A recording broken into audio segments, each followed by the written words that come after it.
Today, I'm going to talk about William Wordsworth, the major English Romantic poet who helped to launch the Romantic Age in English literature.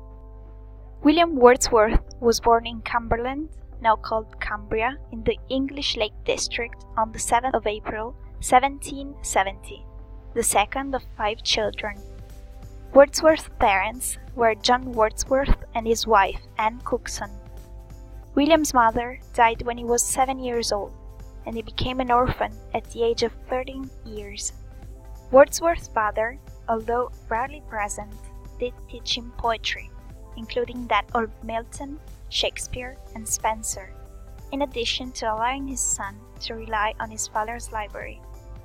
In addition to spending his time reading in Cockermouth, he would stay at his mother's parents' home in Penrith for extended periods of time. At Penrith, Wordsworth was exposed to the moors and was influenced by his experience with the landscape, and was further turned towards nature by the harsh treatment he received at the hands of his relatives.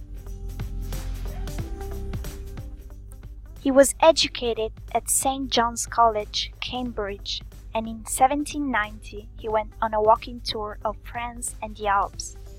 His experience in revolutionary France filled him with enthusiasm for democratic ideals, which he hoped could lead to a new and just social order. The brutal developments of the Revolution and the war between England and France brought him to the edge of a nervous breakdown. The despair was healed by contact with nature, which he rediscovered in Dorset, where he went to live with his sister Dorothy in 1795. She remained his most faithful friend. She constantly supported his poetry. She copied down his poems and recorded their life in her journals, which sometimes provide interesting insight into the experiences which generated Wordsworth's poems. In the same year, he moved to Somerset to be near Samuel Taylor Coleridge. Wordsworth believed that his life before Samuel Taylor Coleridge was sedentary and dull. When Coleridge was near, he was Wordsworth's muse, and Coleridge's praise and encouragement kept him motivated.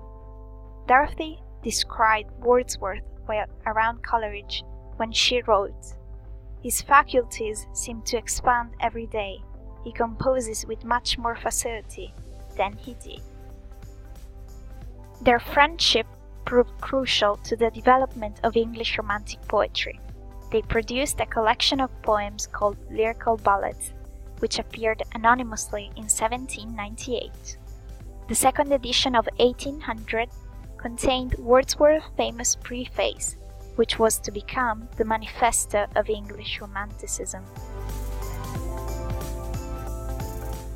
In 1805, he finished his masterpiece, The Prelude, a long autobiographical poem in 14 books, subtitled Growth of a Poet's Mind, which was published only after his death. His reputation as a poet grew steadily, and in 1843 he was made poet laureate. The last years of his life were marked by the growing conservatism of the political views and the decline of his creative powers. However, he continued to write poems until his death in 1850 at the age of 80. Wordsworth was interested in the relationship between the natural world and human consciousness. His poetry offers a detailed account of the complex interaction between man and nature, of the influences, insights, and sensations which arise from this contact, rather than precise and objective observation of natural phenomena. When a natural object is described, the main focus of interest is the poet's response to the object. One of the most consistent concepts in Wordsworth's work is the idea that man and nature are inseparable. Man exists not outside the natural world, but as an active participant in it, so that nature, to Wordsworth, means something that includes both inanimate and human nature. Nature comforts man in sorrow. It is a source of pleasure and joy. It teaches man to love and to act in a moral way. it is the seat of the spirit of the universe. Nature also means the world of sense perceptions. Wordsworth exploited above all the sensibility of the eye and ear, through which you could perceive both the beauteous forms of nature and the sounds of winds or waters or the silence of secluded places.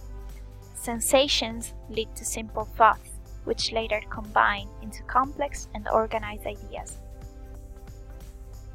All genuine poetry takes its origin from emotion recollected in tranquility, so that what we read in the poem results from the active, vital relationship between present and past experience. Through the recreative power of memory, an emotion is reproduced and purified in poetic form, so that a second emotion, kindred to the first one, is generated. The poet, though a common man, has a greater sensibility and the ability to penetrate the heart of things. The power of imagination enables him to communicate his knowledge, so that he becomes a teacher who shows men how to understand their feelings and improve their moral being. His task consists in drawing attention to the ordinary things of life, to the humblest people, where the deepest emotions and truths are to be found. In his preface to Lyrical Ballads, which is called the Manifesto of English Romanticism, Wordsworth calls his poems experimental. While planning Lyrical Ballads, Wordsworth agreed that he would write on the beauty of nature and ordinary things, with the aim of making them interesting for all readers. Coleridge, instead, would deal with visionary topics, mystery, and the supernatural. Wordsworth did not want to write following the standards of the 18th century. His strongest objection of it was its artificial, elevated language, which he called poetic diction. In his preface, he stated that poetry should deal with everyday situations and with ordinary people, especially humble, rural people. Even the language should be simple. He believed that all good poetry needed to be the spontaneous overflow of powerful feelings. The reason for Wordsworth's choice lies in the fact that he believed that in low and rustic life, man is more direct, near to its own pure passions. Therefore, the poet is a man among men, writing about what interests mankind.